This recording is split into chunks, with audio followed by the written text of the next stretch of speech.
What is up, everyone? It's Quinn here, and in this video I'm going to be breaking down the 2024 draft class and figuring out which rookie picks we should be looking to trade away and which rookie picks we should be looking to acquire. Obviously, figuring out the most talented, best players is very, very important, but it's also pretty important to figure out, where are the best places to draft in each rookie class, because certain drafts, they're going to be super top heavy. There's only going to be a few top picks. Maybe the top 4 rookies are where you want to be picking. In other drafts, it's going to be deeper, and sometimes people aren't super aware on where those strengths and weaknesses are in different draft classes, especially before the draft. So if you're able to capitalize, either move up, move back, it can really end up saving you in terms of your overall ADP, because the difference between the 107 and the 108 may not seem huge right now, but that could end up being 2-3 rounds of startup value post NFL draft. So I'm going to start off by running through kind of the general tiers on where certain players are being drafted. So we're going to start off with the consensus top 2.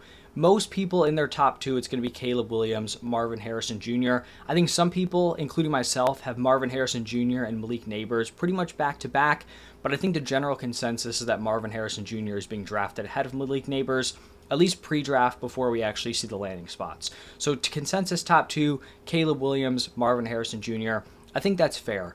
Then from picks 3 through 7, I also think there's a pretty consensus group. Now, not really in any specific order, but tried to kind of get the order. So Jaden Daniels, Malik Neighbors, Drake May, Rome Odunze, and Brock Bowers. Certain drafts, some people may prefer Drake May. Maybe people don't like Jaden Daniels. Maybe it's the other way around. Maybe some people really like Rome Odunze. I know some have him ranked ahead of Malik Neighbors. Maybe they want that positional ceiling of a Brock Bowers, so maybe he goes higher. But in general, picks 3 through 7 are going to contain this group of players. Then when we're getting into pick 8 and 9, it's not as locked in, but you see a lot of J.J. McCarthy and Brian Thomas Jr. I think J.J. McCarthy's definitely going to be in this range. Maybe you throw him into like the 3 through 8 territory if he does get like that top 4 capital, especially if he's going to the Vikings. And then Brian Thomas Jr., maybe not like the consensus wide receiver 4, but I think more often than not, he is being picked as the 4th wide receiver off the board. And then from the late 1st through the mid-2nd, you have a pretty large tier that's kind of up in the air at this point.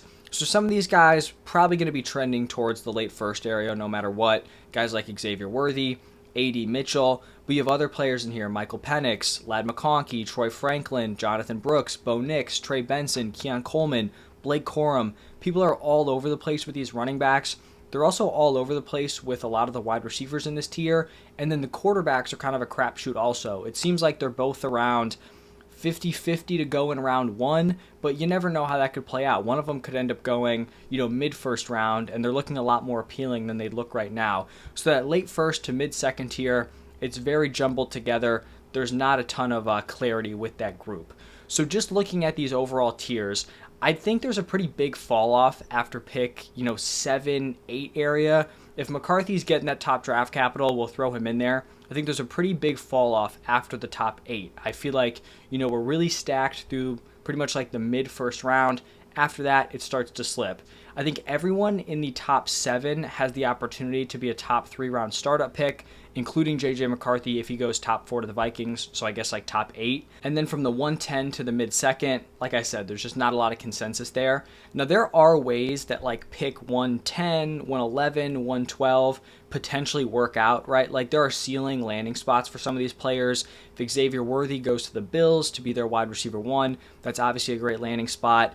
If Bo Nix or Michael Penix get drafted earlier than expected and are like lined up to be the starter on a decent team, obviously that would be solid. If the Cowboys are in the market for like a day 2 running back, if they go like Jonathan Brooks in round 2, that would obviously be great. He would definitely be worthy of getting picked there. But like to expect all these guys to end up having great landing spots seems a little optimistic. So maybe like the 110, the 111 hit, maybe the 112 hits as like a great value, but having like 3 of those dream situations seems a little bit unlikely. So right now, if I was looking at this draft class, I'd be trying to move into the top 7 picks. And pre-draft, like going from the 111 to 107 may not seem that extreme, right? You're only moving up 4 picks, but it could end up being worth 3 rounds of startup value, which is pretty huge. And I don't think people are going to recognize that before we actually get the names and the landing spots kind of on the board here. And then if I was picking in like the early second round, that's where I'd be trying to move either into the top 7 or I'd be trying to back out, right? Because like I said, the 110, the 111, maybe the 112, they could pan out. It's unlikely you're going to be getting great value at like the 201, the 202, the 203. I think you're much better off just moving back, and you could still be getting, the Blake Corums, the Troy Franklins. Those guys could definitely be falling to the mid-second rounds. You could end up getting someone in the same tier, but you're pretty much, getting extra value picking from like the 205 to the 207. I also think there's some value if you're sitting like the 104, right? And people want to move up. Someone really wants to draft Rome Odunze. I'd be totally fine trading back. Like if you're in the 103, 104 area, maybe more 104. But if you're sitting at the 104 and you don't have a super strong lean on whether you like Jane Daniels, Drake May, Rome Odunze, Brock Bowers, I'd be totally cool moving back, especially if people are willing to overpay, as long as you're staying within the top 7. Because like personally, I have Brock Bowers ahead of Rome Odunze. I think you could argue Brock Bowers maybe as high as like the 104, just based on how dominant he was in college. But in a lot of drafts, he's going to be going 107. So there's definitely some value you can also find within the first like 7 picks, shifting back within that area.